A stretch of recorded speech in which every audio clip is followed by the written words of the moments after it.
Hello and welcome to what I am doing on 100% bonus fame day and 50% bonus R dollar period. So I figured I better hire the agent and the manager and rack up some currency in the highest paying race in the game.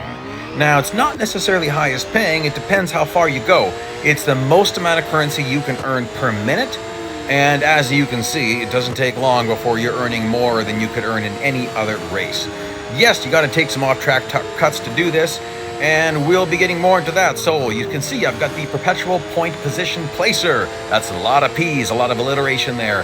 And big question I get asked a lot is, where is the perpetual point? But you might be saying, what is the perpetual point? What are you even talking about? Okay, in every endurance race, the perpetual point happens after you pass 42 cars. At that point, the cars will just appear endlessly. They'll be really close together again, and you could go forever if you've got the skills.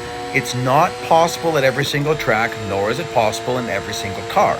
Most common tracks for this are Porsche Test Track, the short circuit, Silverstone circuits. Actually, all the Silverstone circuits are possible in some cars or other. Le Mans here is possible in several cars. And there's a handful, like Melbourne, that's possible in, I think, just one car. Circuit de Catalunya, possible in. Possibly just one car, for sure in one car, maybe more. There's other ones that are possible. But this one pays the most per minute. It's shocking how much you can make. So that is actually the most important factor, is how much can you earn per minute? Because then, when you've got your bonus fame days or bonus R dollar days, that's what matters. Like, yeah, you could go run the 10-lap Le Mans race in the LMP1 cars and earn good currency, but that race is just 10 laps long. When it's over, it's over. This race, if you got the skills, you can go as long as you want to. I've gone well over 500 kilometers. I think I got a video where I show myself going, I don't know what it was, like 560 or something like that. It was pretty stinking far. In other cars, like the Ferrari FXXK, I once went 600 laps at Porsche Test Track Short Circuit, which is like 1,086 kilometers. It was crazy. So, that is what I'm showing you, is how fast you can get to the perpetual point in this car. Fastest in any part of this game. Downright shocking.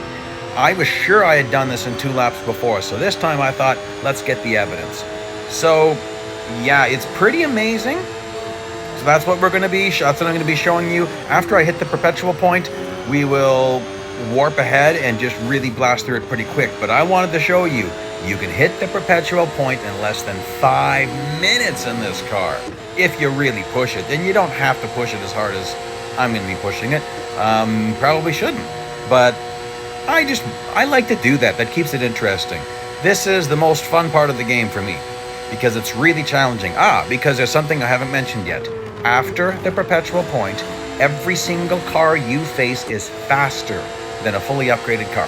That's what makes it challenging, and that's what I enjoy. You've probably encountered this before, where you were getting near the end of your average endurance race and the bots were getting really, really difficult. They were fast, yet you could still catch them in the corners, but there weren't as many of them, just like you're seeing now. The bots are pretty spread out, and the only way I can catch them is I've got to be driving pretty aggressively.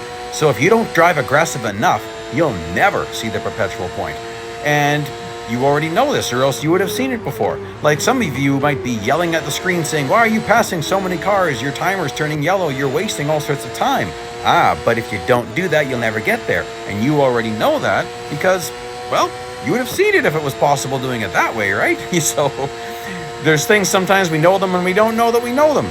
All right. Now, my timer, my little perpetual point position placer, is getting pretty close to 42. This is the 40th car. And now there's 41 and 42, but you're going to see it's pretty hard to catch those guys. But they're not as fast as the guys will be after the perpetual point. It gets even more difficult. But there's so many of them, and sometimes they actually have accidents. Because once you start running really fast back-to-back lap times, the bots can get grouped together quite closely, and sometimes they crash, which sometimes is to your advantage, and sometimes it is nasty. All right, we're about to get into that perpetual point. Here's the 42nd car. That means this is the first car at the perpetual point. Look at the timer on your video. It's less than 5 minutes, and I didn't even start racing till about 16 seconds into the video. So it's actually quite a bit less than 5 minutes. Isn't that crazy? All right, we just warped ahead to 67 kilometers. Did you see how many bots I just passed? I don't know, there was like 8 of them or something. And we're gonna do another warp ahead here, right here. Okay, so now in this next stretch here, we're going to see me hit the 100 kilometer mark. So watch this. I'm on this guy's bumper and he's driving away from me. Now at this point, I need to mention, I already have maximum damage. There's 2 levels of damage. I've already got maximum, so level 2. You can tell because I should be hitting 436 right here, and I was not. And I'm, oh gosh. If I already hit that second wall, that definitely would have been the end of this race. You can get away with a minor mistake maybe every minute or 2, but if you make a major mistake at this point, it's going to be over. 2 major mistakes back to back. Yeah, I can get away with, I mean, that was a pretty major mistake, but you can see I'm doing okay.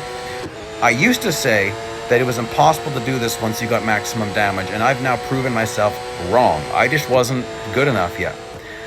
In the one race where I went like 560 or something kilometers, I think something like 300 of that was with maximum damage. Even here, I got maximum damage at about 50 kilometers and still kept going pretty far, but we're gonna warp ahead a bit here again right away. Here I made maximum mistakes, like 2 massive mistakes in 1 lap. I'm just trying to extend the race a little bit, and so I'm gonna plow into this wall, trying to catch this last bot, and I didn't do it. Okay, so we're gonna get to the earnings. You're gonna see the earnings are massive, and I got massive damage here too. By the way, I recently figured out how to fix the Facebook login problem and a separate problem of having my Facebook friends show up. I'll link those videos here. And it's about 27 minutes of actual racing, 27 minutes, 15 seconds of actual racing here. So please like, please subscribe, and see you next time.